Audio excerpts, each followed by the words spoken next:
Rod, if you're free, I have an extra ticket to the Warriors and Oil Kings game in Moose Jaw tonight if you want to join me. I would love to, but I can't. To quote Sammy Seafood Sam, I'm busy. How about that? Where's Seafood Sam? Yeah. Moved to Calgary. He's busy. Yeah. But thank you, Glenn. Muna. Big shots. Big shots. Sitting out there up there with the Russian national coach at the press conference. Guy ran a seafood restaurant in Saskatoon, okay? His name was Seafood Sam. That was the name of the restaurant. And the Saskatoon Blades would bring him down to coach the All-Star or the intra-squad game, and he'd start brawls. And I remember Mona hearing the story about Daryl Lubanicki. They told the guys no more fights. And so all of a sudden there's a fight, and then they drop the puck, and then there's another fight, and there's another. He's coaching the intra-squad One game. kid had fought 3 times, so Daryl Lubanicki said, I'm going to put an end to this. And he walks around the rink, and he comes over to the kid who's had 3 fights, and he says, what is going on around here? And the kid says, that Chinese guy keeps sending me out to beat out of that. So he had to go to this Seafood Sam, who was this little 5'2" Chinese fellow who owned their local restaurant. Seafood Sam's. And tell him to knock it off. No more fights. How about that? Get ready for the Rod Pedersen Show.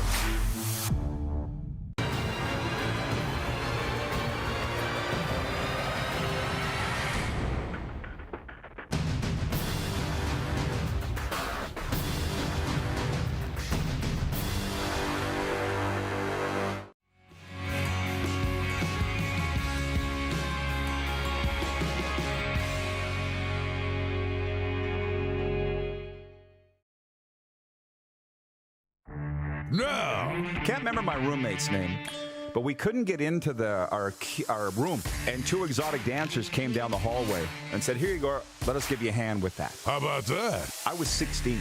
It was like, whoa. Andy at Edmonton has checked in, by the way.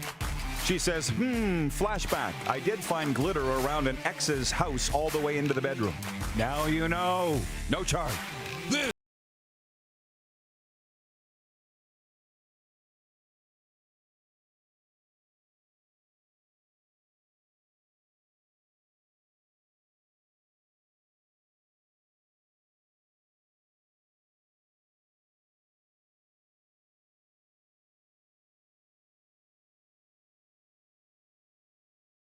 Minor League Baseball. Moose is in Toronto, where he's doing his thing, and we're ready to roll. Our guests today are Morley Scott, the voice of the Edmonton Elks from 6:30 CHED, and Jersey Jim Biringer is going to join us from the Stanley Cup Final in Sunrise, Florida, with Game 2 tonight between the Oilers and Panthers. Moose, what do you have to say for yourself before we set sail on an award-winning episode of your favorite daytime sports talk show?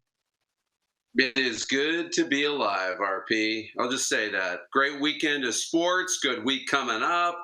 I mean, we're going to get to most of it. So, yeah, pretty awesome and ready to. As they say, it beats the alternative. Great day to be alive beats the alternative. And Moose's microphone isn't working, so I'll handle this myself off the start. Can you hit the quick 6 show horn, please, Director Jordan? I think we can still do that, right?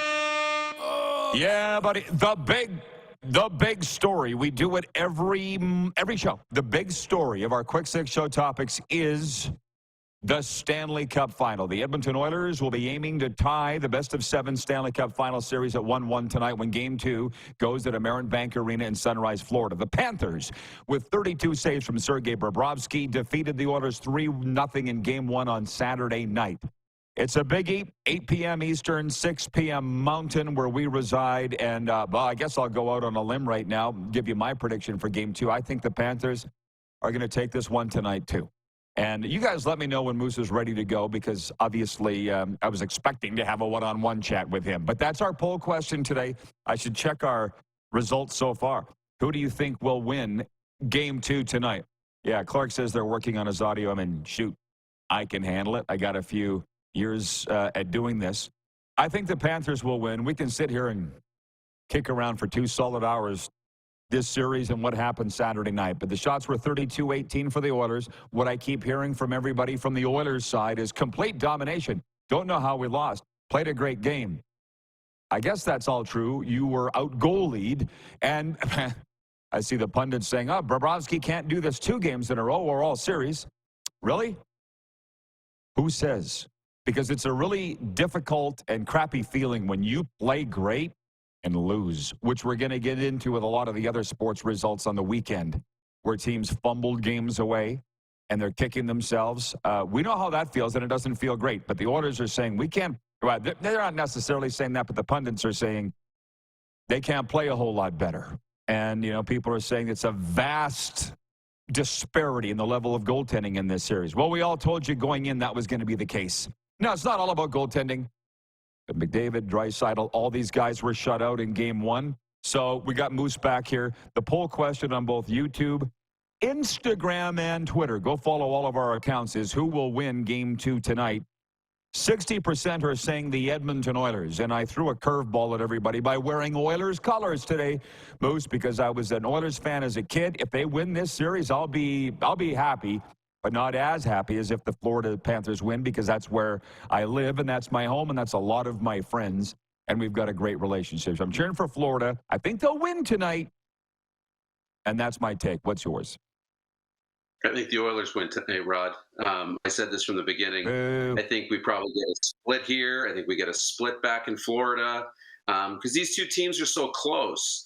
And, yeah, a lot of Oiler fans will say, and a lot of hockey fans, how well Edmonton played in game 1. And they did. They played really well. If they play like that over 7 games, I like the Oilers' chances. The other side of that, though, is you can't expect that there won't be a really big pushback from the Florida Panthers. They're not going to play that same game either. It's going to change from game to game. And so Florida took game 1. Doesn't matter what really happened in terms of the flow. Game 2 will be interesting tonight.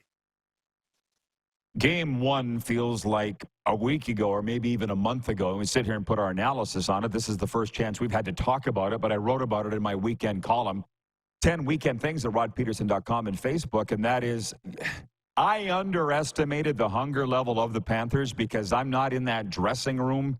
I don't really know what they're saying internally without the cameras on and so forth. So after game 1, Aaron Ekblad, the veteran defenseman, was asked, what's the atmosphere like in there? And he said, quiet. This team is all business. And it just, anybody that's old enough to remember, that's what the Oilers learned in '83 when they went to the Stanley Cup final and lost to the New York Islanders. The Islanders weren't, Gretzky said it, the Islanders weren't celebrating and jumping around and popping champagne. They had ice bags on their knees and heads and elbows and shoulders. And that's where the Panthers are. Is it going to be enough? I don't know. Hey, do you think this is going to be a long series? Because with our award-winning podcast, Cats and Bolts, I'm trying to get Jeff Rimmer on, the voice of the Columbus Blue Jackets and the first ever voice of the Florida Panthers. He's like, Rod, I've recuperated from this one surgery, but now I got COVID, and I don't want to come into your studio. That's still a thing, Darren, just so you know. And Jeff Rimmer's like, I think this is going to be a long series based on game 1, so can I come next week? So that's what a guy, I would think Jeff Rimmer would know, called 2,500 games of the National Hockey League, and he not thinking this is going to be quick. Obviously, you don't think it will be either. No, not by a long shot. And, you know, the big thing we heard on social media was the deserve to win meter, right? Oilers 95% deserve to win that game based on the way it was played. Well, you didn't. And, you know, they're saying, well, if we play like that, we're going to win this series in 5-6 games, Edmonton is. Well, Florida's also not going to lay back and sit back and let Bobrovsky handle that many high-danger chances and steal the show. They're going to push back in game 2, 3, 4. So, yeah, I think it'll be a long series. At my own peril, I just opened the text line, the Sober Carpenter text line, 902-518-3033. Sober Carpenter non-alcoholic craft beers. Ask for them by name at your local beer, wine, and spirit store. Lindsay in Saskatoon writes in. This is good. Lindsay Woodrick. She says, I followed you before and just started watching on Game Plus TV. Do you own a different sweater than that Florida hockey jersey? How about that? I literally just opened it, but I wore Oilers colors today for the Oilers fans. And I could have a lot of fun on this and go on for 2 hours, but we are going to move on. Other than famed hockey coach Doug Sauter, which the hockey people really know. He was the guy with the really big mustache. He lives in Oklahoma now. And who was my dad's best friend. He put on Facebook today a train with 97 and an Oilers logo. He's like, all aboard the McDavid train on Facebook this morning. And I just replied with the Panther. And all of Les Jackson's families liking that. Les was the Dallas Stars head of scouting or assistant GM for years. They're on now all with the Panthers. So I'm telling you that Canada is into this series and hockey fans in the USA. Foster Hewitt really had it right. Okay, we're going to move on, but that's a bit of a theme throughout the program today. And Morley Scott, the voice of the Edmonton Elks, will be with us later on in hour 1 and in hour 2. Jersey Jim, my good friend from Jersey, is in Sunrise, and he'll preview Game 2 with us in hour 2. Elevate your game at Golden Ticket Sports Center, where passion meets performance. Check us out at goldenticketsportscenter.com.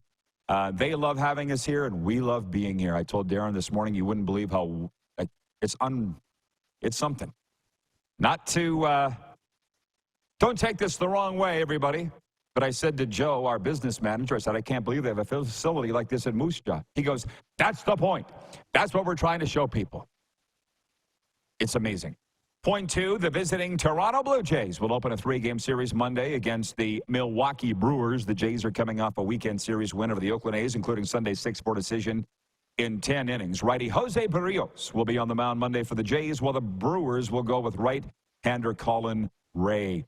WCBL Sunday, the Saskatoon Berries came back and beat the Moose Jaw Millers 5-4 in extras in Saskatoon. Weyburn beat Medicine Hat 5-1. Edmonton over Regina 7-1. And Okotoks beat Lethbridge 12-4.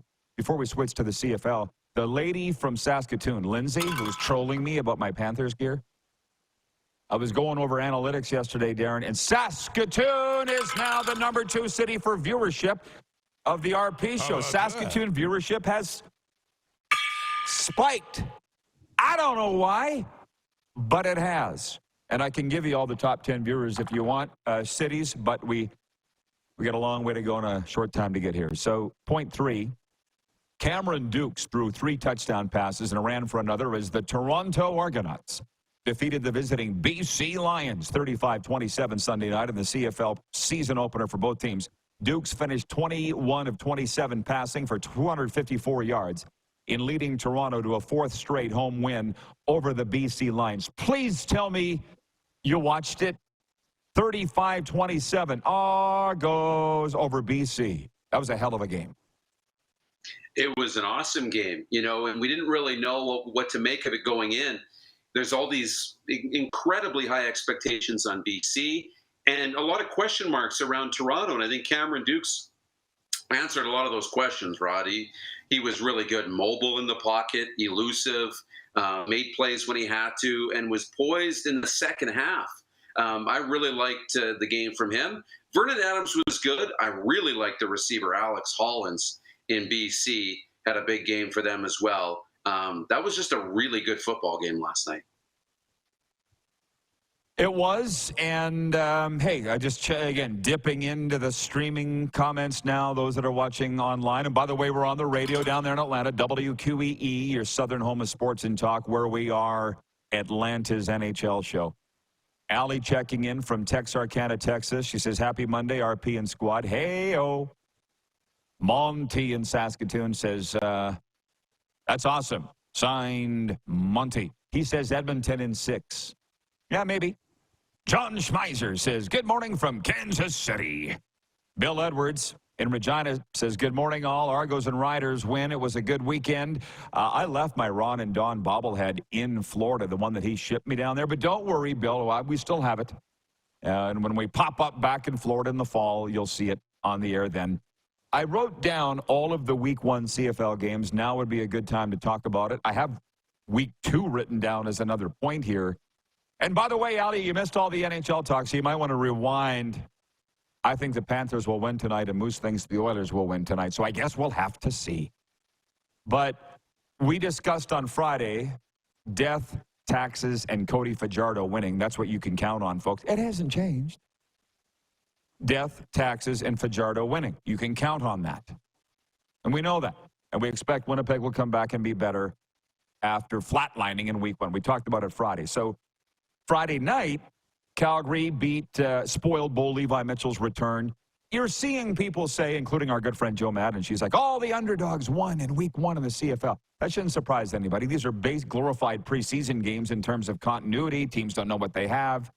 But wins now are just as important as wins in October, so you want to rack up as many as you can. Bo was okay, wasn't good enough, had a lot of drops by his tie-catch receivers, and I'm sure it didn't feel good to go into Calgary and lose, 32-24. Sask on Saturday. I watched the whole damn thing. And one thing that I realized, Darren, who used the phrase, no lead is safe? Was that a CFL slogan back in the years, or what league was it? The hashtag, I think so. No lead is safe. It was the CFL? Yeah. Or TSN. Yeah. Okay, you need to watch these CFL games right down to the last minute, right to the last second, till there's zeros on the board and the gun sounds. And that's awesome, because I would like to turn it off and go to bed. The beautiful thing is, I'm out here in the Mountain Time Zone, and the games are 2 hours earlier, and I can actually stay up to the end of all these games, so I'm not missing anything. Now, the Riders game on Saturday in Edmonton was a matinee, and Edmonton led the whole game. You didn't see it, but then the Elkamos threw it away. The kicker missed a field goal late, which would have really sealed the game. 40-plus yards. We're not blaming it on microchips. I don't think. I'm not sure.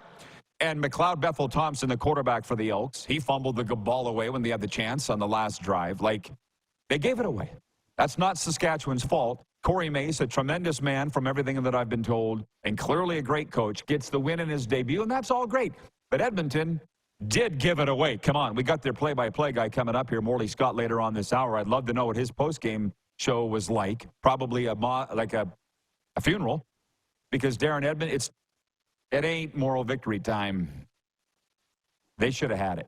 And they signed Boris Beatty and McLeod Bethel-Thompson Macbeth to win games, and they lost them the game. I'd be ticked if I was an Elk fan. What was your take on that game?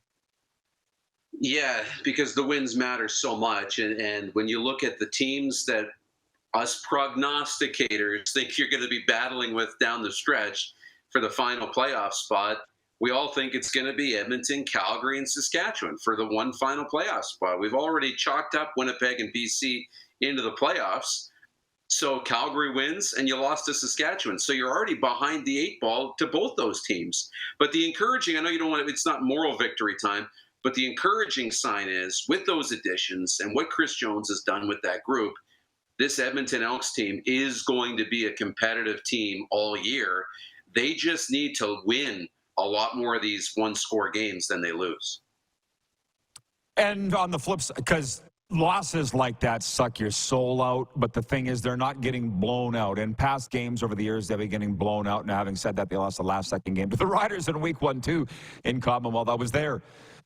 But you can't keep doing this. On the flip side for Saskatchewan, Jim Barker said here on Friday that Corey Mace is selling culture and hoping that leads to wins. And he says wins build culture, and a win like Saturday for the Riders, all it does is instill confidence. Whether you want to say they were lucky to win or not, that again, that's not their fault. Even if I was voice of the Riders calling the game, I'd probably say we're lucky to get that one, but let's get the hell out of here and go get ready for week 2. They didn't do anything wrong. It'll build confidence, bring a team together because you're not sitting there pointing fingers. Trevor Harris had a really good game, and Sean Bain had 3 touchdowns at receiver for Saskatchewan. So they should all feel great, and they do. When we come back, more of all of this, including, of course, Stanley Cup Final Talk. Game 2 is tonight, and we're going there live in hour 2. We're on the Game Plus television network, WQEE Radio, Apple Podcasts, YouTube Live, and Spotify.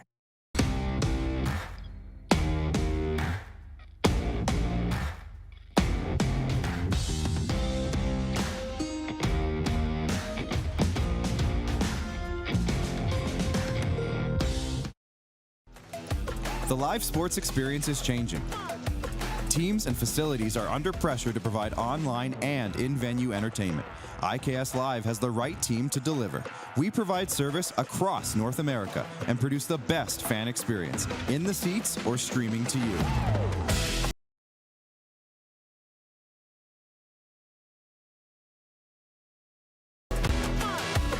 IKS Live continues to bring you the best seat in the house. We're all capable of doing more. More speed, more reps, more commitment to getting every detail perfect. And that's why it's important we never miss a donation appointment. Blood and plasma donors are needed every day in Canada to support thousands of patients that rely on Canada's lifeline. We're asking you to join the Hockey Gives Blood Partners for Life team. Join today by downloading the Give Blood app or book online at blood.ca/HGB.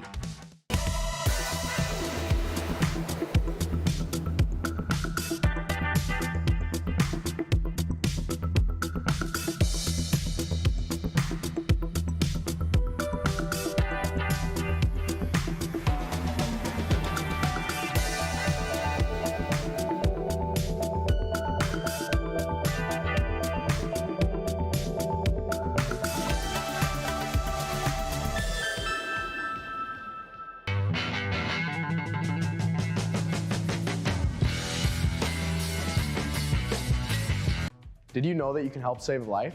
And you can start right now. Stem cells from male donors increase chances of positive outcomes for patients, yet they only make up 40% of our registry. Today, there are hundreds of people in Canada searching for their life-saving match. You can be a patient's best hope. Be a hero by registering with Canadian Blood Services Stem Cell Registry now. Does this look familiar? Your fans deserve an incredible arena experience. It's time for an upgrade. Stunning graphics. Revenue opportunities are just the beginning with our in-venue display systems and scoring technology. Let us help you find the best solution for your facility. EDG, always delivering the best fan experience.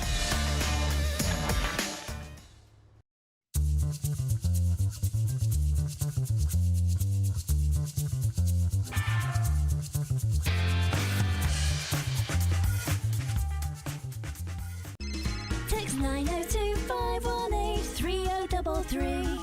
902-518-3033. Pick up your phone and text RP, that's Rod Pedersen. Text 902-518-3033. Here's how your business can be a part of Canada's fastest growing sports talk show. All you have to do is contact us, and we will tell you all about the dynamic and exciting marketing opportunities we have, utilizing a fully integrated 360-degree multi-platform.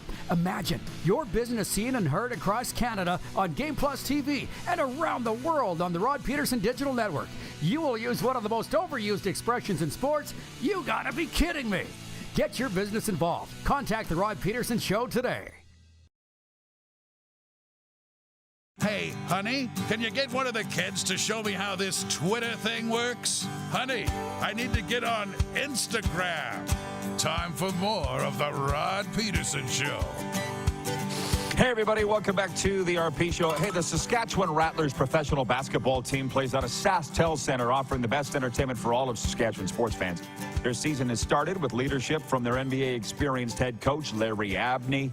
And they look to return to championship weekend this August. Get your tickets now by visiting Ticketmaster.ca or head on down to the Rattlers front office in downtown Saskatoon. The Moose is with us. He is in Toronto, of course, and the Rattlers are home Tuesday night to the Brampton Honey Badgers. And I'm thinking I might head on up there to SaskTel Center. So if you are there, everybody, I don't know why I keep scratching my head. It's itchy today, Darren. And it's raining like crazy. You know the kind of rain that you can hear? Yes. Like it's one thing to be a sprinkle. It's one of those rains. It's not just a Saskatchewan thing, because trust me, we have it in Florida, but it's raining so hard here, I can hear it. There ain't no golf, and it's an off day for the baseball team, the Moose Jaw Miller Express. I'm going to dabble into CFL Week 2 in a moment and more on the Stanley Cup Final, but I should just mention NBA Final, Drew Holiday had 26 points and 11 rebounds, and Jason Tatum made up for a rough shooting night with 12 assists and 9 rebounds as the Boston Celtics beat the Dallas Mavericks 105-98 to take a 2-0 lead in the NBA Finals. I won't speak for you. I had not watched any of the NBA Finals. Clearly, there's enough going on in my life. But how about you? Is it grabbing? Is it grabbing your attention? You know, it's not. I watched more of the conference finals than I have of the NBA Finals. I will say this, though. In the coverage I have seen, pretty hard to believe, but only 5 teams have ever come back from a 2-0 deficit in the NBA Finals. We talked about coming back from 3-0, how it's so rare in basketball. Coming back from 2-0 in the finals, pretty rare stuff. So, no, I'm not following it, but I'll probably watch more as the series goes on. Hey, and here's the thing. I'm watching it. I'm in, well, not the NBA, but I'm going to go up to the pro basketball in Saskatoon on Tuesday. I'm learning baseball culture because I'm working in the league. And it's different than football and hockey, but it's not like out there, you know. But I know those cultures, worked in it forever. I don't know the baseball culture, but I'm willing to learn it. And then basketball culture, I ain't ever even going to try. I'm just going to watch the games and enjoy it. Fair as far as the stat. Why would you not be able to come back from 0-2 down? I don't. Does this have something to do with load management? I don't know. Obviously, the CFL fans come here to talk, and it's Canada, and we are Canada's favorite daytime sports talk show. We'll get to the comments in a moment more, but Robert in Las Vegas writes in, he says, the Bomber game against the Alouettes was the first time I've seen Coach Mike O'Shea unprepared, or a Coach O'Shea team unprepared. It's really interesting he says that. I will quote Eric Tillman again, the 3-time Grey Cup winning general manager of 3 different teams, including one with which I was on. Players win and coaches lose. How true is that? You know what I'm saying? It's so true. You know, you talk about who gets credit for the wins and who gets blamed for the losses. It's exactly what it is. On the inside, we know that everybody's responsible for a win and everybody's responsible and takes part in a loss. But not when it comes to the fans and really us in the media as well. Coaches get fired when teams aren't performing, and the players get celebrated when they win, for sure. Just dabbling from the viewer comments here. Jeff, hang on. Patrolman Pete in Winnipeg says, I've been watching the NBA Finals highlights on SportsCenter, but I'm more invested in the CEBL. And, hey, I certainly get that. In the CEBL Sunday, Javon Blair's 26-point explosion helped the Niagara River Lions defeat the Edmonton Stingers 100-79. That was the only game. There's no games tonight. Tuesday, Brampton visits Saskatchewan, and Montreal is at Ottawa. By the way, with 60% of respondents saying they expect the Edmonton Oilers to win tonight in Game 2 of the Stanley Cup Final, which, let's get real about it, I didn't see a shift. And I'm not happy to say, all day long Saturday, I'm getting my, listen, look, this is my back of my phone. That's just the holder. It's a U.S. flag, okay? You have to switch between which country you live in for your Apple store, you know, your iTunes store. So I had to go back, switch it to Canada. I had to re-download CBC Gem and Sportsnet, and it's like, you're good to go. I'm watching CBC Saturday afternoon, and Scott Russell's broadcasting horse jumping. You know, I'm like, yeah, I'll be good when I go to call the baseball game tonight. Well, what do you think happens when I get into the press box at Ross Wells Park? Your subscription does not allow you to watch Stanley Cup playoffs. It's only available at NHL Plus and blah, blah, blah. Why didn't you tell me that at the time? So I'm sitting there trying to follow the game online like it's 1956 over the teleticker, you know, like they used to do, and call a baseball game where I thought I could at least watch it online streaming. So, Bear, can you give me your take? I never really got it from Game 1. The Panthers winning 3-0. I assume you watched it. The Oilers and their fans are all saying they dominated, yet they were shut out. To quote Willie Jefferson, how that? You and I had an easier time finding the scores when we were 30,000 feet in the air flying from Montreal. You know, when the pilot came over the speaker and at least told us what was going on when we requested that. Look, there is something to the Oiler fans and the media and what they're saying. The Oilers played a very good hockey game. I would agree. They outplayed Florida for that hockey game. They really did most of that game. What Florida did really well is, you know, kept a lot of shots to the outside. They were able to keep the Edmonton power play in check. And Bobrovsky was really good. The Oilers had, about 4 or 5 really good chances to score in that game, and Bobrovsky stopped them all. And Barkov continues to play well. You mentioned the Islanders. That's a Wayne Gretzky. He came on the Sportsnet panel in the intermission, and he said he hasn't seen a forward play as good defensively as Barkov is doing since Brian Trottier did it in the playoffs against the Oilers back in the 80s. So that was high praise from Wayne Gretzky on Sasha Barkov. Yeah, by the way, I just got the update. Here's the beauty thing about updating my Sportsnet app. I just see that the Oilers are scratching Cody Ceci and Evander Kane for Game 2 tonight. I saw Kane flatten Matthew Tkachuk. I don't think he got a penalty for that. I mean, I didn't watch the game, so I can't say for sure, but I'm like, how can you legitimately say you dominated when you went 0 for 3 on the power play? You weren't dominant there. You were out hit 2-1. I think they could play a lot better. And I'm sure after watching the film, they probably realized that too, because as you know, I really learned this in football. It's a completely different game the second time you go and watch it again. And the third and fourth. It's a different game than what you thought when you watched it the first time. And you wouldn't normally do that, but for the Stanley Cup final. And by the way, I remember as a kid, I used to just dread in the summer when we were getting close to the end of the hockey season. This is when I would start taping games on the VCR to have something to watch over the summer. Yeah, I don't want it to end. Back on point, because there are a lot of people that want to talk CFL here today, and I get that. Kirk in Toronto writes in, he says, Argos, can the RP show scenes of Moose Jaw like it does in Florida and in Calgary when it comes back from commercial? I mean, we could, but I don't think that we will. You want to know a funny story? Our friends in Florida, I don't know what they call it. What are these helmets they put on now that are like virtual reality and goggles, and you can type in a city or a place, and it takes you there? Have you heard of this? It's like the newest thing. Have you heard of it? Yeah, I've seen it. I would say it's some augmented reality and VR, virtual reality stuff, yeah. Yeah, do you guys, Jordan would know. Clark, can you ask him, what is it, the virtual reality goggles that you just type in a place and it takes you there in your head? It's like Osika or Onsika. I don't really know. Clearly, it's not my thing. Oh, there's several of them, Clark. There's several of them. Well, so our friends of ours, Serena was over visiting the other day. It's Danpa. You've heard me talk about Danpa in South Florida. And he goes, hey, Serena, did you say that Rod's in this place called Moose Jaw? And Serena's like, yeah. He's like, well, let's go there. And he was at the corner of Main Street and High Street. Just came out of the tunnels of Moose Jaw. He was right in Moose Jaw. He took a trip and never left the farm. Trevor in Red Deer writes in and says, morning, Rod Squad. What an amazing weekend of CFL football. Great games all around. Go, Stamps, go. Brian in Hudson's Bay says, great weekend of football.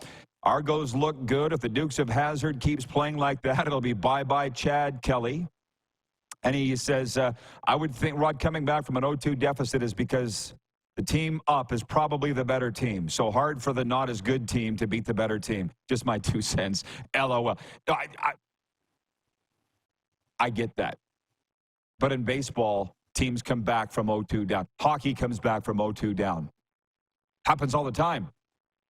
How does it never happen? Never once has happened in basketball. That's what I'm saying. I got to think it's a mental thing. But I don't know. By the way, I said that I would tee up week 2 in the Canadian Football League. So the game, we're nowhere near our picks yet. We'll do that like Thursday, Friday. But Winnipeg goes into Ottawa. And, the Red Blacks and their fans are going, oh, great. We've got a ticked-off Winnipeg team coming in here. Great. Montreal's at Edmonton. Death taxes and Cody Fajardo winning. You know where I'm going on that. Calgary at BC. And who's kidding who? It's the 50-cent game. They should have had 50-cent tickets. You'd almost think they did with 50,000 people going, Darren.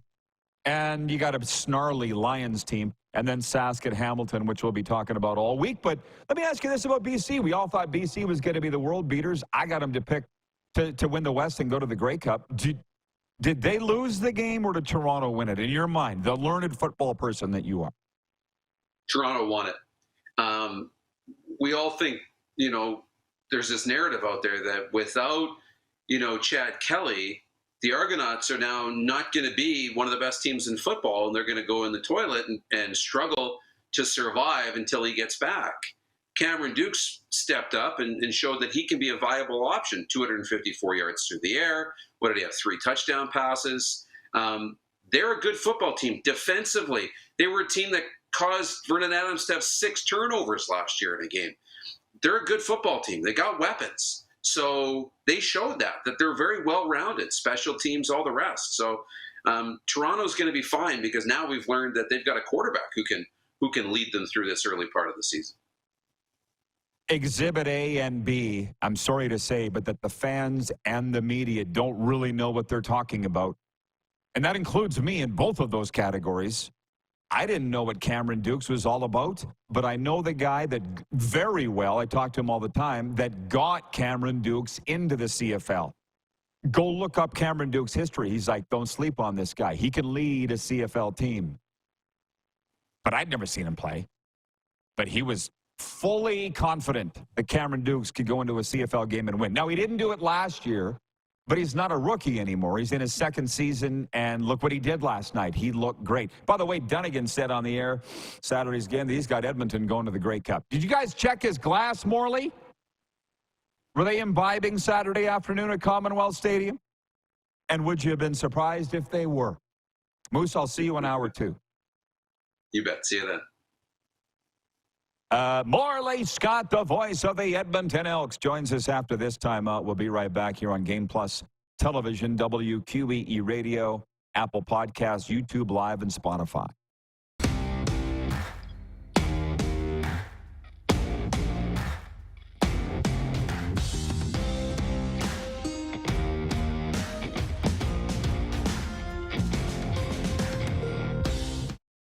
IKS Game Day wishes to congratulate the city of Estevan and Affinity Place on their brand new center ice display.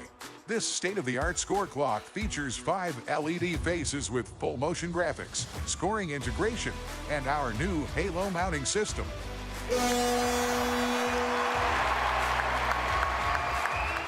If it's time for an upgrade, let us show you how to deliver the best fan experience. You can find us at IKSGameDay.com.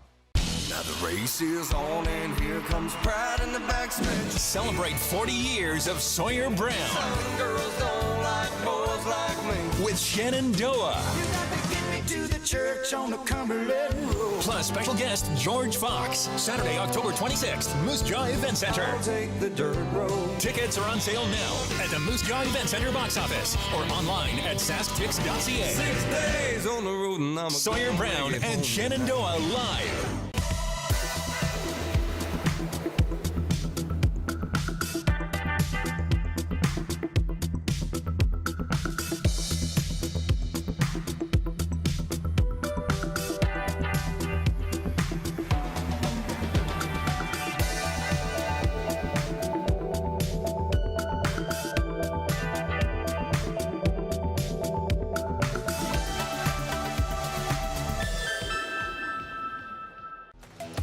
The live sports experience is changing.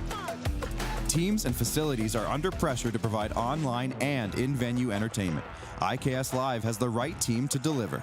We provide service across North America and produce the best fan experience, in the seats or streaming to you.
3033. 902-518-3033. Pick up your phone and text RP, that's Rod Pedersen.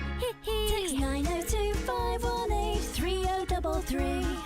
Business owners and marketers. Okay, we know you think we're pretty cool. That's why we want you to share in the coolness factor. Partner with the Rod Pedersen Show and market your business every weekday to sports lovers just like yourself. Take advantage of our many cost-effective commercial and promotional opportunities. Tell the world about your business. Yes, the world. Thanks to Game Plus TV and the Rod Pedersen Digital Network. Contact us today and find out how you can be a part of Canada's fastest-growing sports talk show, The Rod Pedersen Show. No! Can't remember my roommate's name, but we couldn't get into our room, and two exotic dancers came down the hallway and said, "Here you go, let us give you a hand with that." How about that? I was 16. It was like, whoa. Mandy at Edmonton has checked in, by the way. She says, flashback. I did find glitter around an ex's house all the way into the bedroom. Now you know. No charge. This is the Rod Pedersen Show. Hi, everybody. And that roommate, by the way, went on to run a chapter of the Hells Angels. If anybody's keeping, not me, him. We went on to stellar things in our lives. This is going to be a fun hour, too. Let's please bring in Darren Moose DuPont. He is in Toronto, Ontario, Canada. And Moose, it's been a fun first hour. Any thoughts before I recap hour one and then look ahead to hour two and bring in a heck of a lot of audience participation here? Yeah, I don't know if you're going to get to it, but the last thought I have from hour one is around the CFL and the lack of a running game by any of these teams. I just thought this was interesting. There was one player that hit 100 yards, only 3 that were more than 40 yards rushing, and 18 yards. AJ Ouellette was the number one, most used running back. I mean, there was only 2 running backs that had more than 13 carries in the entire week one of the CFL. So I thought that was what stood out to me as a final wrap on week one. Well, here's the roadmap. This is where we've been. We've been talking game 2 of the Stanley Cup, which is tonight in Sunrise, and recapping game 1. We're going to go back on this right away here. Oilers falling 3-0 in game 1, looking to tie it up tonight in Sunrise. They don't want to come back home down 0-2. Blue Jays won a weekend series at Oakland, and they are at Milwaukee tonight. We recapped week 1 of the CFL, very briefly looked ahead to week 2, talked about the NBA. Boston's up 2-0 in the NBA Finals over Dallas, and I find that interesting that people won't want to talk about it. No team's ever come back from a 2-0 deficit in NBA history. That's wild, but not something we're going to talk a lot about here. Canadian Elite Basketball League is gaining momentum, I think, and Tuesday night, the Rattlers of Saskatchewan, who sponsor this program, are home to the Brampton Honey Badgers, and I think I'm going to go. And then point 6 is randoms, which you could get into a lot of things. Darren's tennis. I see Scotty Scheffler won again. And Caitlin Clark. I just got to say this. That's where we've been today. And we're going to weave back and forth between football and hockey, hockey and football. For instance, regarding my guy, Cody Fajardo, Robert in Las Vegas writes in, he's watching on YouTube, and he says, Cody Fajardo is well known here in Vegas due to his playing career at Nevada Reno. He's a stud down there. He's got a house in Reno. I believe that's where he lives in the offseason. Glennon, Medicine Hat, says, I watched Boris Beatty closely on that fourth quarter miss, and it looked like he hit the tee before the football. Not a great look for the high-priced kicker. Just win, baby. And Jeff the Stamps fan says Hamilton ran the ball pretty well on Friday night. That's his thoughts on that. And, of course, we kicked around the Saskatchewan win at Edmonton quite a bit. So back to hockey for a second. Just sitting here, I'm wearing Oilers colors because if the Oilers were to win the Stanley Cup, I would be happy. Just not as happy as if the Florida Panthers won, for the great friends that we have in the organization and how that would change hockey in Florida. So as far as I'm concerned, it's actually win-win. And with me hosting the Cats and Bolts podcast, I don't really want to pick a side. I want to have a respected NHL podcast filmed out of Florida that will tell you the way it is and not be fanboys and fangirls. So that I've been down that road. It's not a road you want to go down, Darren. You and I both know that. And having said that, what we've learned out of Sunrise this morning, and we'll be going there live later this hour with Jersey Jim Biringer, is that Cody Cece's not going to play tonight for the Oilers, and Evander Kane's not going to play tonight for the Oilers. So if you, Morley Scott just said it last hour, how we beat Bob, we can't play much better than we did. We can't beat Sergei Bobrovsky. I'm seeing people say on social media, let's run him. Let's run Bob.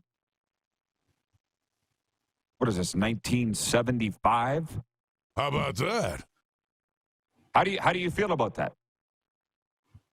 I mean, how badly do you want to win the Stanley Cup? Is it win at all costs? Is this the world we're in? I mean, yeah. I don't condone running the goaltender. Like, that's not something I'm saying. But got to get in his face. Got to make my life more difficult on him and Aaron Ekblad and Gustav Forsling and these Panther defenders in front of the net. Got to do that a little more. But again, the Oilers didn't lose for a lack of scoring chances. Yeah, but Bobrovsky did stand in his head. Edmonton's got enough goal scorers that they'll eventually start burying these a little bit more often. So I'm not super, in a world of panic if I'm an Oiler fan. But they do have to find a way to make life a little more difficult for Bob. Do you think that every game in a series, no matter the sport, is a separate entity? We talk about this all the time. I don't think we've ever, you and I and, my sports friends, is there carryover? I guess it kind of depends on what side of the coin you're on. I don't really think that there is. Like, tonight's a new game. They have to believe that. Have to. And to be honest, the Florida Panthers have to believe that tonight's a new game too. They capitalized on their opportunities, but they're used to being the team that controls pace, controls play. Yes, they were the more physical team. That was expected, and they did that. Bob was great, but they're going to want to dictate the way the game's played and play a lot more in the Oilers zone tonight in Game 2. I don't think Game 1's going to have a huge effect on Game 2. I really don't. Probably won't. By the way, the Rat is watching, and he's texted me, and he says, "Come on, Dupes, say it." What are you biting your tongue that you want to say but can't? What do you? I know. I'm trying to think about when he messaged that in, or what were we talking about to know exactly. Yeah, what are you talking about, Rat? Yeah, me too. By the way, the poll question today is, who do you think wins Game 2? And 57% of respondents are saying that it's the Edmonton Oilers. And I just can't figure out if that's fan speak or if you actually think they'll win. I wouldn't be surprised. Ken Holland had an interesting quote going into the series, the general manager of the Oilers. He said, neither team's a fluke to get here. I mean, last season when the Panthers got to the Stanley Cup final, Serena said it was a fluke, and I never ever did believe that. But I also was not a hill I was willing to die on. So I don't think you get to the Stanley Cup final as a fluke or any championship. You just don't. So as I await the Rat writing us back to say what you're referring to, here's something I don't get, because I'm just tunnel vision right now. Really all I'm paying attention to is NHL and CFL football, and that's about it. And Miller baseball here that I'm broadcasting, which we have a day off today. So I'm hearing all this noise about Caitlin Clark. And what annoys me a little is that my guys, my friends on Facebook, that I never even knew that they knew there was a WNBA, are going off on Facebook all upset that she's not on the USA basketball team and whatever. I'm like, what the hell? It just tells you what hype does. What do you know about Caitlin Clark not being on the USA basketball team for the Olympics? Yeah, 12 players selected for the team. Caitlin Clark wasn't one of them. And you got a lot of people upset thinking that this was a huge misstep by Team USA and by the powers that be, because you got Caitlin Clark, who has been a huge reason why you have this spotlight on the WNBA right now. And you have the women's Final Four having better TV numbers than the men's Final Four, and the WNBA surging in popularity. And now you're going to leave her off the Olympic team, and we're largely not going to watch the women's basketball tournament at the Olympics because of it.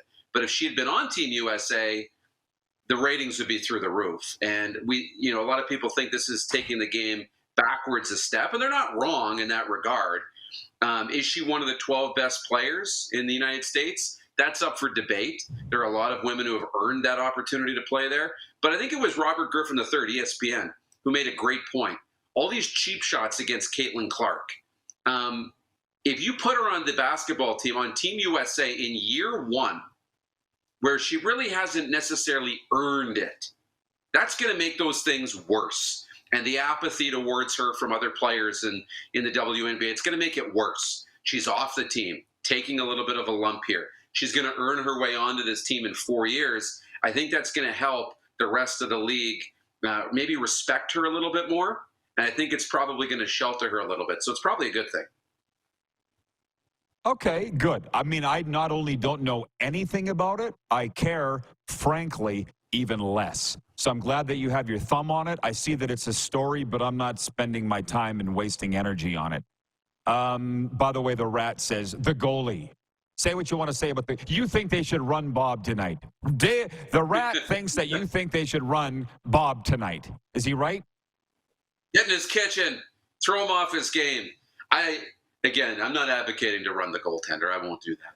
But get in his face. They're going to have to make life more difficult for him for sure. Oh, that's something to be watching for tonight. I mean, I spent a lot of time this weekend talking to a lot of folks close to me. I went out to my aunt and uncle's farm on Friday night. You might have seen the photo on Facebook of that rainbow over their whole farm. Spent the time with them Friday night. My good friend Perry Nice and I went on a 6-hour drive yesterday. We drove to the farm where I grew up, and then we jumped back in the truck and drove to the farm where he grew up, and we talked about all these things. And I said, to be honest, in a lot of ways, having been in this perilous trade since 1988, I'm fried. I don't know what to say. I don't want to get canceled. I don't know what to say anymore. Like I would, do you know what I mean? Like it's what goes now and what doesn't go. Who decides what goes and what? I don't know. And by the way, the Rat says he agrees with you. But I'm talking about running goalies. Like, I'd run them. What do you have to save it for now? The problem is, from an Edmonton perspective, and I grew up an Oilers fan, so who are you going to get to do it? What meathead do you have? Like on the Florida thing, I could name 3 or 4 guys. If they had to do the other way around, I could name it. Ryan Lomberg, Matthew Tkachuk, Sam Bennett, Gadjevich hasn't played all playoffs, but Steven Lorentz, the guy's not doing anything anyway. Go run the goalie. Tell me anybody on the Oilers that you would assign to do that, because Evander Kane's not playing tonight and Cody Cece's not playing tonight. Maybe Corey Perry would get in the kitchen. Yeah. It'd be nice if you did something, Corey. Yeah, good point. I forgot. The one side of that, I will say, is the Oilers have this dynamite penalty kill. So if you did happen to take a penalty, you should be pretty confident in your penalty killing unit that they can at least kill it off and survive. Corey Perry's a good example. That's the only guy probably. But based on reputation, he would probably get a 5-minute major. So I don't know. Well, here we go. Nelson says, our VP of Sim Event says, Team USA women's basketball team doesn't care about ratings. They've won at 8 of 11 Olympics. Team USA is 70-3 in the Olympics. They'll be fine, i.e. without her. Okay, I mean, I don't know. She's the all-time leading scorer, NCAA history, men or women. That would tell me she's the all-time best basketball player collegiately. And if there's 20 better pros than her, I would find that very hard to believe. But I don't know enough about it. And the criticism that I've received is Rod doesn't talk about things he doesn't know. Nope, I don't. And more pundits should follow that. The Rat writes in and says he agrees with you, which I'm still not sure that are you saying they should run the goalie, or you're saying they should bump him? You're not saying run him and put him through the net, but you're saying, yeah, okay. Yeah, I also agree. That would be a good poll question. Should the Oilers run the goalie tonight? How about that? Donnie writes in on YouTube and says she is upset about it. Allie in Texas writes in and says the only person that isn't upset about Caitlin not making Team USA is Caitlin. She's just starting her career. Yeah, I'm done with it all. You know, everybody else is talking about it. Therefore, I don't want to talk about it. You can find that elsewhere. Alan in Saskatoon writes in and says, as a goalie, I agree with the great Rat. I think Dale Durkatch is saying that they should run the goalie. Not that Dale's ever run a goalie. He had meatheads to do that for him, and then he would put the puck in the net. So we're all going to be watching tonight to see if the Oilers get physical on Sergei Bobrovsky. This might be a spot where the Panthers wish they still had Radko Gudas. Radko the Butcher. How about that? But he's in Anaheim now. They still got some meatheads that can do it. It's still hockey after all. It's the Stanley Cup playoffs. It's not junior. It could get mean tonight. Colin in Ottawa. Well, okay, a couple things. Mandy in Edmonton writes in. He says, it's nice to get out of town to the country sometimes. Absolutely. As I said to my aunt and uncles the other night, you guys were born on this farm. Literally, my uncle was born on that farm. You've never lived anywhere else, and you will die on this farm. That's cool. I love it. I love that for you. But if you told me, Rod, you could never leave this farm, I would blow my brains out by supper time. I just can't. And they're like, hey, we get it. They're like, you want to live in Florida? You want to do that? We get it. You have our blessing. And thanks for coming out to visit. And that was, people wonder why I'm not in Florida for the Stanley Cup final. There's things I got to do here. That's what I'm doing. And loving every minute of it. John Ohm says, run the goalie? What is this, slap shot? Well, again, if you can't score on the goalie and it's the Stanley Cup final, you might want to run the goalie. Yeah, sorry. It's not Duke of Queensbury rules here. So this thing could turn nasty. We don't usually see that, and I know what John's saying. And I think the Oilers would like to win it fair and square, but they haven't been. Right? So what's the phrase? Desperate times call for desperate measures. So to Colin in Ottawa with regards to, he says the CFL had some great games last week, hoping the excitement continues into week 2. We'll talk a little bit more about that when we come back. What did I say? Football, hockey, hockey, football. That's what we're doing here today. Not necessarily every day, but that's what we're doing today. And we're going live to Sunrise later this hour to preview Game 2 with my guy, Jersey Jim, from NHL Full Press. We will be right back. We're live on the Game Plus television network. That's live all across Canada and 31 U.S. states. We're on the radio in Atlanta, WQEE, Apple Podcasts, YouTube Live, and Spotify.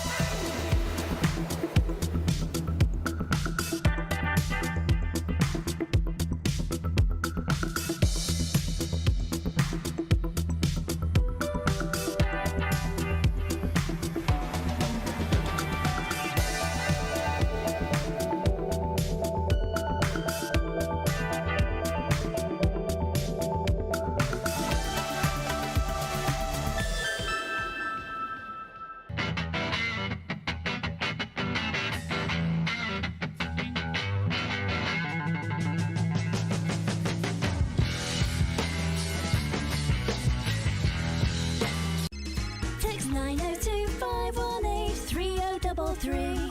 902-518-3033. Pick up your phone and text RP, that's Rod Pedersen. Text 902-518-3033. We're all capable of doing more. More speed, more reps, more commitment to getting every detail perfect. And that's why it's important we never miss a donation appointment. Blood and plasma donors are needed every day in Canada to support thousands of patients that rely on Canada's lifeline. We're asking you to join the Hockey Gives Blood Partners for Life team. Join today by downloading the Give Blood app or book online at blood.ca/HGB. IKS Game Day wishes to congratulate the city of Estevan and Affinity Place on their brand new center ice display. This state-of-the-art score clock features 5 LED faces with full motion graphics, scoring integration, and our new Halo mounting system.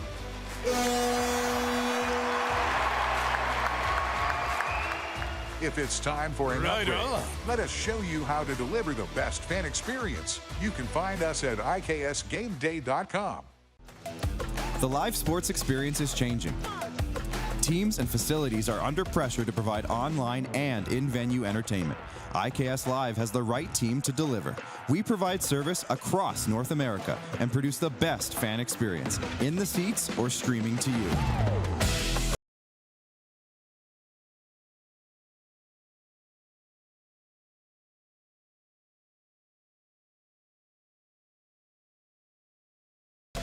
Nestled in the scenic Qu'Appelle Valley, just 20 minutes northwest of Regina, is one of the finest golf courses in all of Saskatchewan, the Deer Valley Golf Club. The clubhouse has a full-service restaurant, and customers can enjoy a casual dining experience with spectacular views of the golf course and valley. A fully stocked golf shop, staffed by PGA of Canada professionals, is equipped to meet all of your golf apparel and equipment needs. Book your tee time, family event, or corporate tournament today at the Deer Valley Golf Club. Call 306-731-1445. Here's how your business can be a part of Canada's fastest growing sports talk show. All you have to do is contact us, and we will tell you all about the dynamic and exciting marketing opportunities we have, utilizing a fully integrated 360-degree multi-platform. Imagine your business seen and heard across Canada on Game Plus TV and around the world on the Rod Pedersen Digital Network. You will use one of the most overused expressions in sports. You gotta be kidding me. Get your business involved. Contact the Rod Pedersen Show today. Send us your opinions now. We won't victimize you unless you really deserve it. Now, back to your host, Rod Pedersen. All right, everybody. Welcome back to the RP Show on a Monday, brand new week. Your favorite daytime sports talk show is on the air. Canada's favorite here on Game Plus TV.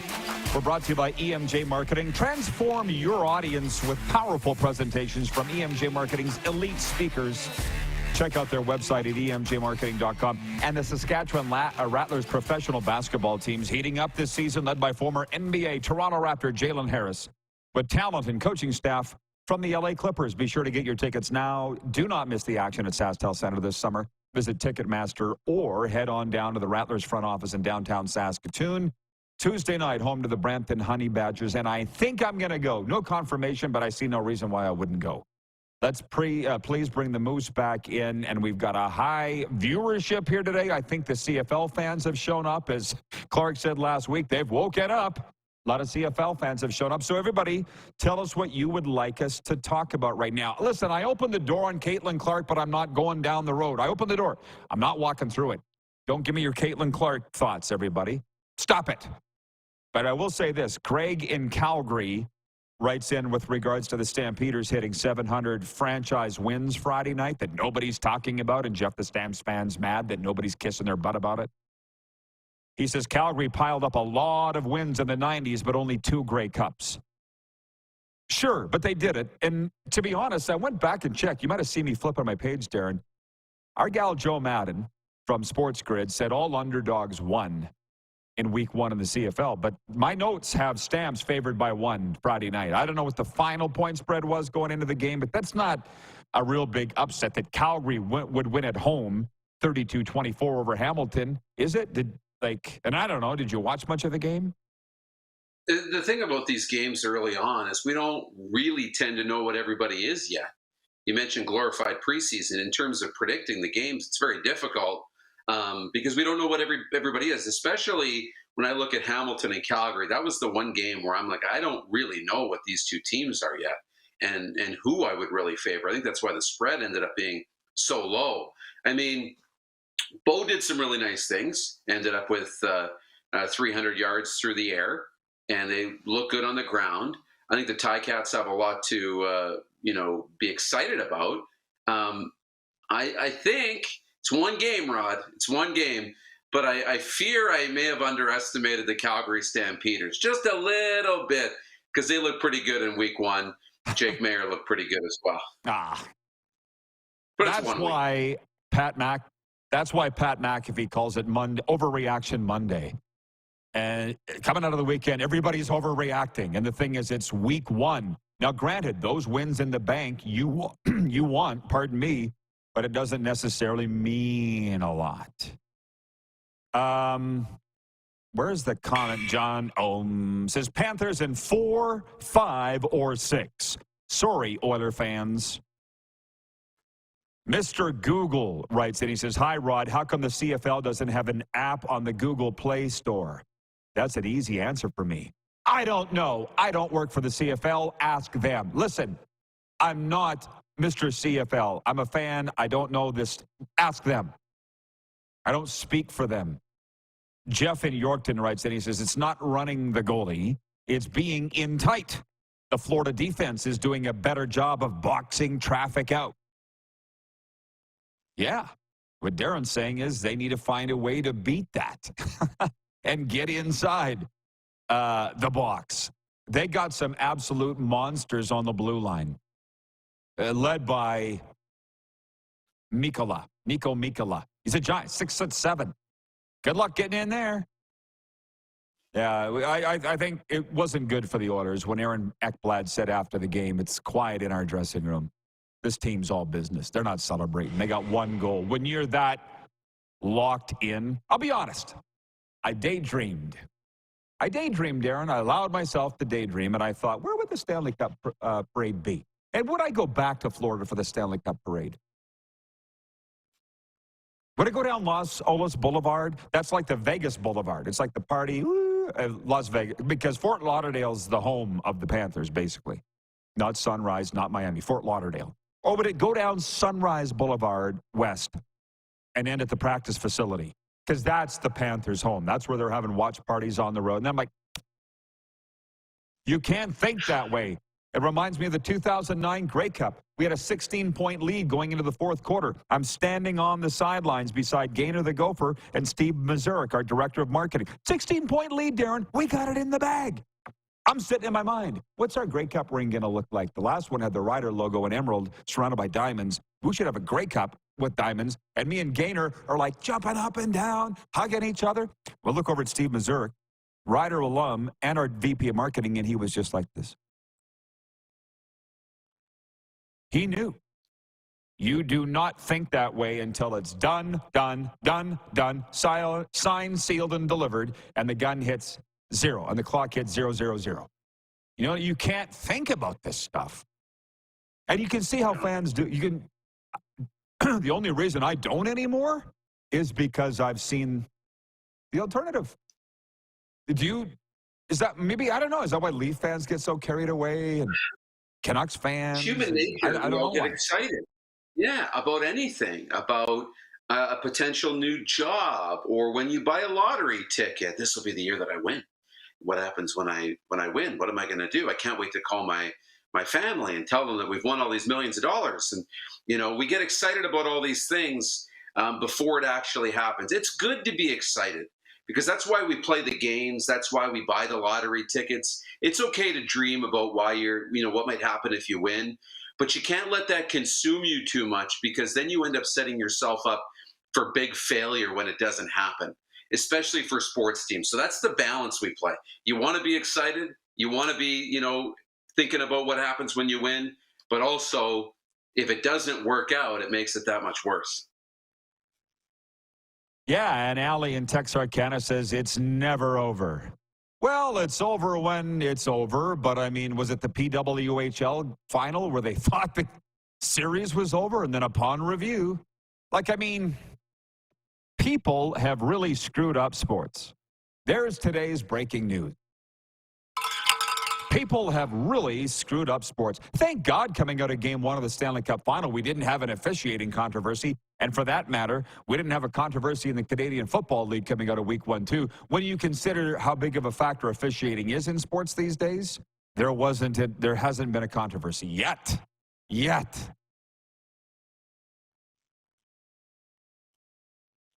coming. You still there? It's coming. Yeah, exactly. You got to think about Yeah, it. If you haven't seen the controversy yet, just wait 24 hours, and I'm sure there'll be something that will be brewing ahead of week 2. So enjoy it now that it's controversy-free. I'll tell you this, since we've been on the air on Friday, all the scandal coming out of the very first night of CFL football, the kicker for Winnipeg misses 2 field goals and a convert, whines to the point said he missed the field goals because of the microchip that's been placed in the ball. 10 of 11 CFL kickers basically backed him. I'd love to know who the one was that didn't. Were you surprised that the CFL reversed course Friday afternoon and said, okay, we'll ditch the footballs if you want? I'm actually quite surprised. I am. Yeah. I'm not surprised that they made the move. I'm surprised they made it so fast. I thought for competitive balance, you would have seen the chips removed at the end of week 1. Today I would have expected the announcement. But at the end of the day, the competitive balance they're worried about, it's not about the kicking stats from one game to the next. It's making sure each game is fair for a winner and loser. And both kickers in all those subsequent games throughout the weekend, both kicked with the same football that was non-chipped. So the competitive balance was fine. I need to defer to the audience, particularly those that might be a little bit older than me. There are a few that are older than me, not many, but on Friday's show, I think you said there's no way they'll change this in the middle of the week. And I said, oh, yeah. They might, and they have. I remember Mark Cohan, when he was the commissioner, made a rule change in the middle of Labor Day weekend, and Paul LaPolice was coaching the Bombers and freaked out. I only remember because Lapo and I were tight. He was like, why do we even have rules? You're changing them in the middle of the week? Is there any other league that's done this mid-season or because it is usually something you would put off, like the NHL, all the talk about the long-term injury reserve injury. And now the taxes in Texas and Florida and Nevada. We need to change the rules to reflect salaries in the low tax states versus the high tax states. And they're like, well, we'll talk about it at the end when the CBA's up. Do you remember any other league changing mid-season rules? I don't. I don't. I'm sure it's happened. I'm sure there's instances, but it's very rare. I can't recall off the top of my head that I've noticed a change that's come down mid-season. I just can't think of one off the top of my head. I don't mean to just bring it up the way that I did, but you're like, correct me if I'm wrong. You're like, I don't think they'll change it in the middle of it. Oh, yeah. I didn't. You're right. I did not think they would make the change until today. In the middle of the week, I thought you got to play the whole week out. The only thing now is Sergio Castillo, his agents got to remember this, because when they go back to contract negotiations, they say, you were 87% on field goals this year. And we signed you based on being 92. Yeah, but back in week 1, the microchip footballs, the agent's going to have to be on top of that adjusted stat. Morning, guys. The Millers are showing up for their morning workout, just so you know, Moose. Getting ready to have our way with the next opposition Tuesday night. Regina's in here Thursday night. That'll be good. Jeff, the Stamps fan, says Castillo better make his next one, or he'll be mocked. Mr. Google writes in, he says, I like the CFL setting up one game a day in the schedule. I hate that CBS and its networks aren't carrying every game. Scheduling good? CBS Sportsnet, there's a lot of sports. You have to understand. You're obviously in the States. There's a lot of sports in the state. And there is Sports Network. For the love of God, I was watching Game Plus last night with Joe, broken toe. They were showing a pillow fight. They were televising a pillow fight here on Game Plus. John Schmeiser in Kansas City says, people have really screwed up sports. Rod Pedersen, June 10th, 2024. That's like one of my mentors, Gordy Dean, says, life's not complicated. People make it complicated. John Ohm says, Rod, that's why they call it the CFL, Confusing Football League. Okay, Moose, great contributions today. Have a great afternoon. Thank you. We're going live to Sunrise, Florida right after this. Jersey Jim Biringer joins us from the NHLFullPress.com. We're live on Game Plus Television, WQEE Radio, Apple Podcasts, Spotify, and YouTube Live.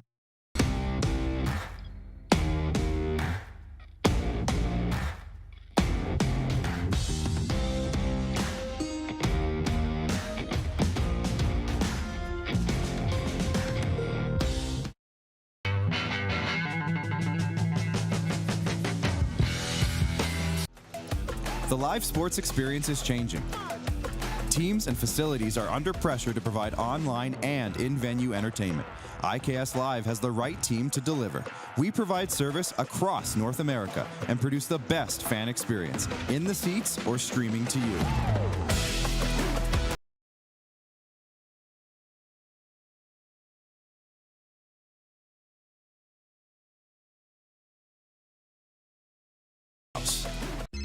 Text 902-518-3033. 902-518-3033. Pick up your phone and text RP, that's Rod Pedersen. Text 902-518-3033. Did you know that you can help save a life? And you can start right now. Stem cells from male donors increase chances of positive outcomes for patients, yet they only make up 40% of our registry. Today, there are hundreds of people in Canada searching for their life-saving match. You can be a patient's best hope. Be a hero by registering with Canadian Blood Services Stem Cell Registry now.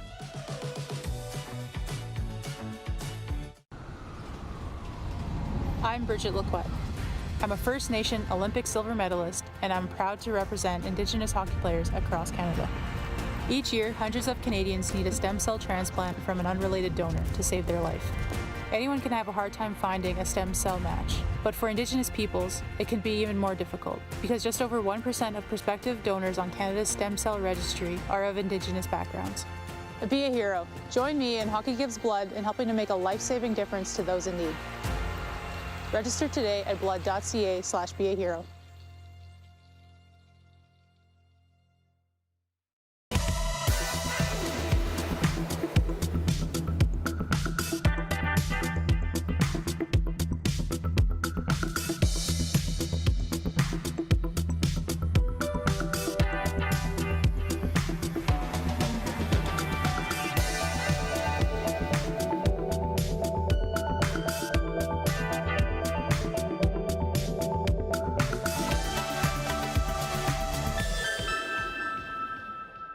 Hi, my name's Logan Stankoven. And I'm Connor Bedard. We're both Hockey Gives Blood player ambassadors and proud to be blood donors. There are thousands of patients each year in Canada that rely on a generous stranger to save their life. Please book an appointment today to donate blood at blood.ca/HGB.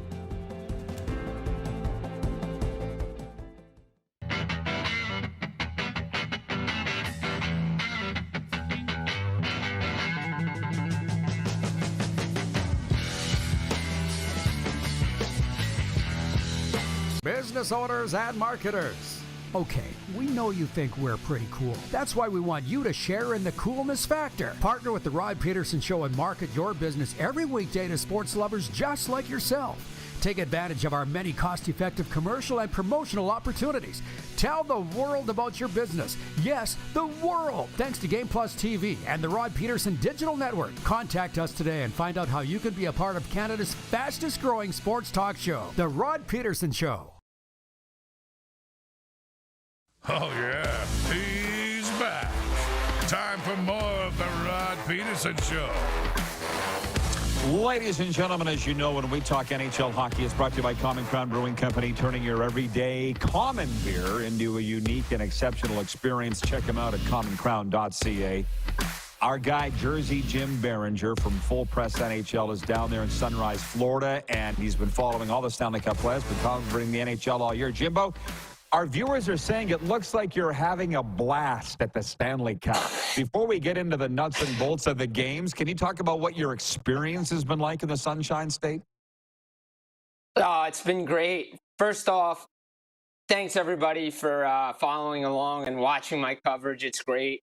Rod, pleasure as always to be on the show. It's been unbelievable down here. Sun's out, amazing weather. just to be around the Stanley Cup, just to be around everybody. Sunrise, actually, I should say Fort Lauderdale is hopping because that's where I am right now. The beach is great, and I got a little bit of a tan, so it was nice on the off day. Well, I'll tell you what, it was hot when you were there a month ago, and I was driving you around, and we were the two cool dudes. It's a lot hotter now. So how are you making out? You got your sunscreen out? I always got the sunscreen out, and it was a pleasure last time as well. Thank you. Appreciate the ride, and what a fun night that was. Boston, Florida. Got the sunscreen out, got the after tan lotion ready to go, got the outfit ready for tonight. So can't wait for Game 2 of the Stanley Cup Final. Well, you know, we're, again, going to get into the nuts and the bolts, but I just wonder, what is the vibe? You're around Panthers fans, you're around Florida people. They feel they got it in the bag or not? It's a little mix of both, to be honest. I talked to some people this morning when I was having breakfast, and they were not happy with the performance in Game 1 of the Florida Panthers, especially the third period, just trying to hang on because you knew a goal any second, any minute late, especially with the Edmonton Oilers, could have flipped that game. So they expect their team to come out and play better, but they also know the Oilers can score, and they're going to have a different team. But Florida Panthers fans want the Stanley Cup. You could hear it. They were chanting Brick Wall Bob. They were chanting We Want the Cup after Game 1. They're excited. A lot of, it's a good thing for the hockey because down here in South Florida, we've seen so much growth. And that's the best part about hockey, right? Down here, when these teams first came in, especially the Panthers, good success, but didn't really sustain it. Now we're seeing sustained success. And you got to point to the players, and you just see it everywhere. Hype around Media Day, hype around the Stanley Cup Final. People talking about it, casual fans, jerseys everywhere, merchandise everywhere. This is what it's all about. This is why you want to be in the Stanley Cup Final. Yeah, I don't know what it was like before. I've only been down there 3 years, but it's a legit hockey market now, and a lot of people would not believe that. Now, you were at Game 1, you're going to Game 2. Bob was the story, there's no doubt. But is he getting too much credit? And I say that, like, I'm the biggest Bob fan around, but was there a deeper story than Bob that people aren't talking about? No, Bobrovsky was the story. I mean, look, obviously the Oilers' mistakes led to 2 goals by the Florida Panthers, and their forecheck and their aggressiveness. Once they got the 2-0 lead, it was pretty much game over. But the Edmonton Oilers were able to use their speed and quickness and skill to get through that neutral zone trap that the Florida Panthers play so well. They had chances. Look, Edmonton had chances, but Bobrovsky was the story. I mean, he robbed Connor McDavid, Adam Henrique, Ryan Nugent-Hopkins, Evan Bouchard. I mean, there was a whole list of saves that he made. And I think Nugent-Hopkins missed the net on the Tilter World save that everybody was oohing and ahhing about. But still, yeah, he was the story, because if one of those goes in, it's a different game, especially the Nugent-Hopkins breakaway in the first period when it was 1-0 and the Oilers were on the power play. Then it's a tie game. So he was the story. And McDavid said after the game, look, hockey gods can go one way. The Oilers had 2 goals on 3 shots, had 10 shots total in Game 6 of the Western Conference Final. They had 32 shots and 0 goals in Game 1. That's the way hockey happens sometimes. I saw the quote from McDavid where he said, whatever it was, maybe the hockey gods were against this or caught up to us or something. What was he referring to? He was referring to Game 6 of the Western Conference Final, the 10-shot game where the Oilers basically survived, where they were outshot 35-10 by the Dallas Stars and hung on to win 2-1 to get to the Stanley Cup Final. And, look, they had 32 shots in Game 1, didn't put one home. They had grade A looks, great high-scoring danger chances. Sergei Bobrovsky, Brick Wall Bob, just came up with the goods when he needed to, when his team needed a save. Stuart Skinner played well for Edmonton. He did. But again, 2 costly defensive errors end up in the back of your net. That's what a good team like the Florida Panthers will do to you. And look, whether it's Mr. Playoff Carter Verhaeghe, whether it's Evan Rodriguez, Matthew Tkachuk, it doesn't matter. The Florida Panthers are going to play one way, physical, and you could see in the third period the Oilers just didn't have steam left. They just beat them up physically. And I don't know if that'll change tonight. I would ask you what you expect, and I will, but we don't know. That's why we love the games. That's why we watch. And I also know you love the game. Jimmy likes to skate every day, folks, just so you know. Jim plays the game, covers the game. What do you expect tonight? Because, listen, I said this on Edmonton radio last week. We know, or I know what we're going to get out of the Panthers every night. And I know what we're going to get out of Bob. And they got it in Game 1. What do we think in Game 2 tonight? I expect the Florida Panthers to play a better game than they did in Game 1. I know they won 3-0 and they're up 1-0, but I expect this team to be even more physical. Don't limit the chances in front of Bob as much as possible. Look, I expect the Oilers to play better. They even say they can play better. They have room for improvement defensively. They have to convert. They're going to make some lineup changes. Cody Cece's going to be out for the Edmonton Oilers. Vincent Desharnais is going to be in. He's going to play alongside Darnell Nurse. Again, I expect Florida to win this game, to be honest. I think they're the better team from what I've seen. But again, look, it's the Stanley Cup final. It's Game 2. Chris Knobloch's been 2 for 2 so far with his lineup changes for the Oilers. Let's see if he can go 3 for 3. But I expect this to be a better game played from both sides.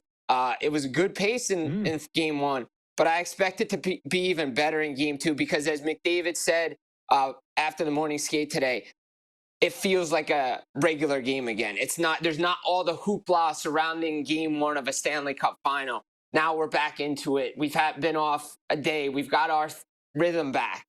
So I expect both teams to play better. And I still think it's going to be a low-scoring game, but I think I can see Edmonton matching a little bit of the physicality more than they did in Game 1.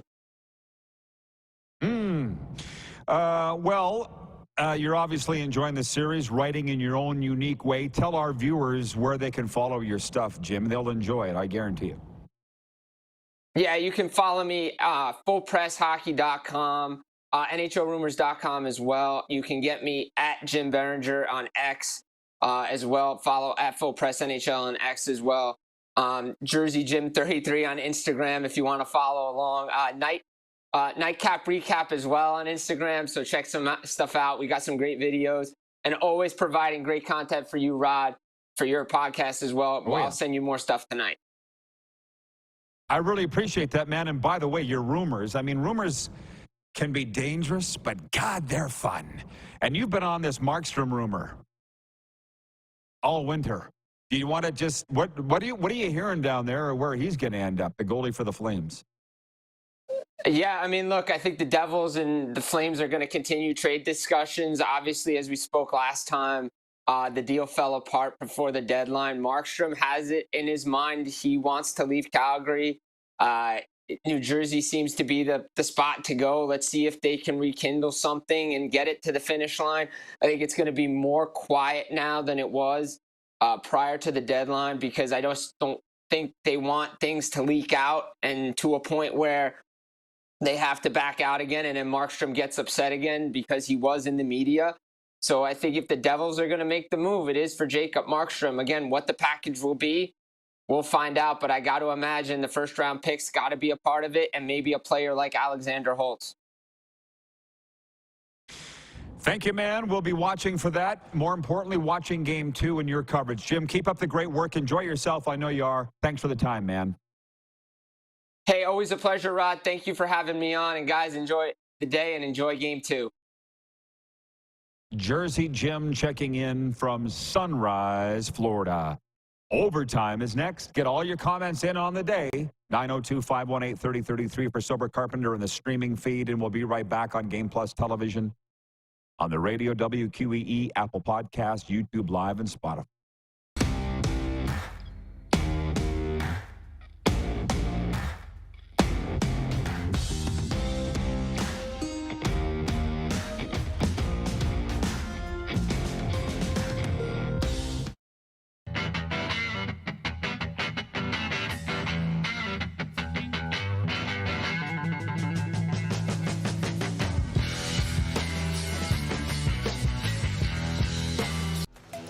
The live sports experience is changing.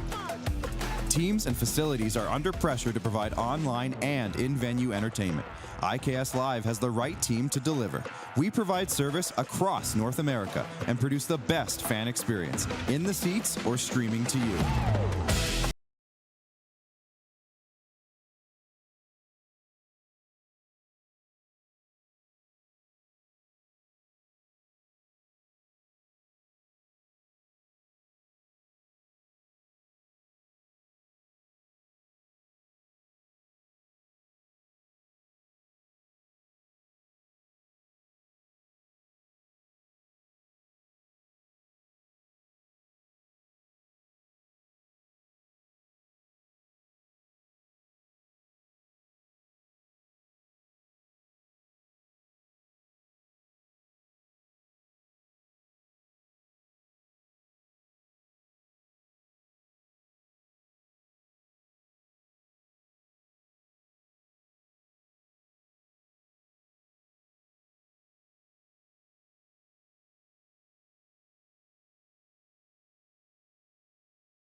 Hi, my name's Logan Stankoven. And I'm Connor Bedard. We're both Hockey Gives Blood player ambassadors and proud to be blood donors. There are thousands of patients each year in Canada that rely on a generous stranger to save their life. Please book an appointment today to donate blood at blood.ca/HGB. Text 902-518-3033. 902-518-3033. Pick up your phone and text RP, that's Rod Pedersen. Text 902-518-3033.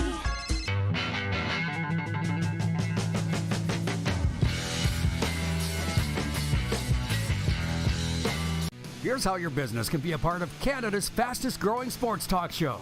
All you have to do is contact us, and we will tell you all about the dynamic and exciting marketing opportunities we have, utilizing a fully integrated 360-degree multi-platform. Imagine your business seen and heard across Canada on Game Plus TV and around the world on the Rod Pedersen Digital Network. You will use one of the most overused expressions in sports. You gotta be kidding me. Get your business involved. Contact the Rod Pedersen Show today. You got something to say? You want to add to the show? What are you waiting for? Don't just sit there. Say something. Now, back to the studio with Rod. Plenty of time for overtime, brought to you by our friends at Overtime Hockey Lanes in Calgary, 28th Street Northeast, where skill and fun collide. Just want to say to check them out for their summer kids camps, and also their unlimited monthly memberships for as low as $99, unlimited lane time. Now's the time. You're loving hockey. Get into Overtime Hockey Lanes, everybody. Golf has driving ranges. Baseball has batting cages. Why wouldn't there be shooting lanes for hockey? Well, they've thought of it. Randy and Michelle in Calgary at Overtime Hockey Lanes, proud partners of the RP show. Before I jump into a sports break, sports update, I said to get your comments in from the viewers, 902-518-3033, Sober Carpenter text line, or the YouTube feed. Moose is basically advocating that the Oilers get physical with Sergei Bobrovsky tonight. Roy in Regina writes in and he says, ask Glenn Anderson about running a goalie. Maybe just buzz by goalie Bob and brush him. That's what we're going to have to watch out for tonight. I would, try to beat him with a shot first. If that doesn't work, then we'll see. But things have gotten real interesting. It's like the earliest in the series, game 2, that you feel like it's do or die, don't you? Down 0-2 coming back home. I mean, who knows what the Oilers think? We're just sitting there watching it from the outside. This is a big one that they clearly got to have. The pressure's fun. So with Caitlin Clark, I was talking about this earlier. My focus is baseball. The Millers are here working out right now. I'm calling their games on Home Team Live. Minor League Baseball, NHL, and CFL. I'm just seeing all this noise about Caitlin Clark. I don't have time to click on the headline. I don't want to. So I'm like, what is this all about that she's been snubbed by the Team USA Olympic basketball team? I'd like to think that Team USA Olympic basketball is bigger than politics, but then I've also seen it happen at the highest level. So nothing surprises me. But Greg in Calgary writes in and says, right now, Caitlin Clark is not one of the 12 best players. If she was on the team, she would only play garbage time. I find it interesting that people are saying that she's not upset, that she's not on the team. Others saying she is upset that she's not on the team. Listen, you're not the all-time leading scorer in the history of collegiate NCAA basketball, male or female, and not be outrageously competitive. She's human after all. So it doesn't feel good to be left out, especially if you believe you should be there. I have a very tough time believing that she's not upset about it. Maybe she's said, it's okay. Said no one ever. It's just like somebody wrote in here earlier about Connor Bedard. Will he play for Canada in the Olympics? He's got to. Serena was on Global National News this morning out of Toronto from the Cats and Bolts podcast, and she brought up hype and Connor Bedard and what went on with him with the NHL this year. Well, and she was like, maybe it's for jersey sales that they built up Bedard so much. Well, him and Panarin had the two most highest selling NHL jerseys this year. So hype matters. And Team USA is not worried about selling jerseys, I don't think. So, I don't know. It's an interesting story that I'm just not following. I appreciate you people chiming in. You people. Does that bell still work, Clark? So, to the sports update, the Edmonton Oilers will need to solve Sergei Bobrovsky tonight to pull even with the Panthers in Game 2 of the Stanley Cup Final. Oilers dropped Game 1 Saturday night 3-0. They got bobbed. It was a bobbery. Put up a 32-save shutout. Despite the loss, Oilers veteran Ryan Nugent-Hopkins says that he was encouraged by his team's performance. 8 p.m. Eastern, CBC and Sportsnet. ESPN in the States, I assume? I don't know. I'm not there. 6 p.m. Mountain. The Toronto Blue Jays carry a 2-game winning streak into today's opener of a 3-game series in Milwaukee. Jose Berrios starts on the mound for Toronto against the Brewers' Colin Ray. Toronto is 4th now in the American League East. The sports updates brought to you by Landmark Cinemas. Now playing at Landmark Cinemas, Bad Boys, Ride or Die. This summer, the world's favorite bad boys are back with their iconic mix of edge-of-your-seat action and outrageous comedy. But this time with a twist. Miami's finest are now on the run. Starring, of course, Will Smith and Martin Lawrence in Landmark Cinemas now. Bad Boys, Ride or Die. And, of course, brought to you by Common Crown Brewing Company, turning your everyday common beer into a unique and exceptional experience. Visit commoncrown.ca. Dipping into the comments. Everybody's taken off here. Jeff, the Stamps fan, says, go, Panthers, go, which is not a surprise from a Flames fan. You would expect that. Allie in Texarkana with a message to Jersey Jim. Thanks for sharing all of your coverage, Jim. It's fun to watch. Man, he is really enjoying himself down there in Fort Lauderdale, isn't he? Sunrise. It does look like a whole lot of fun in American Bank Arena. Game 2 tonight. Monty in Saskatoon says, go for the 5-hole tonight. Interestingly enough, were you watching the stats the other night? Bob has not allowed one 5-hole goal in the Stanley Cup playoffs. Not one.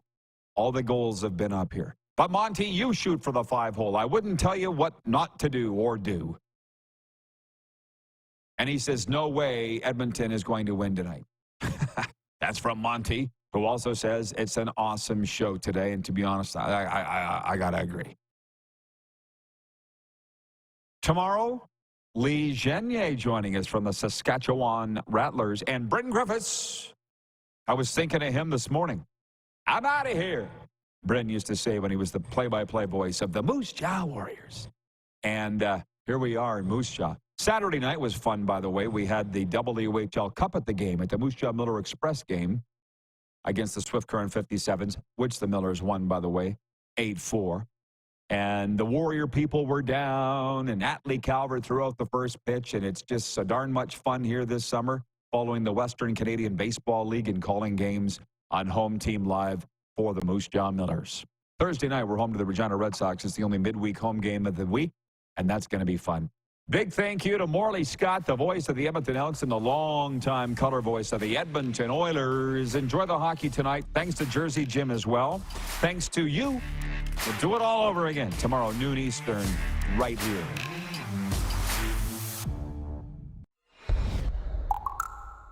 Who has more fun than us?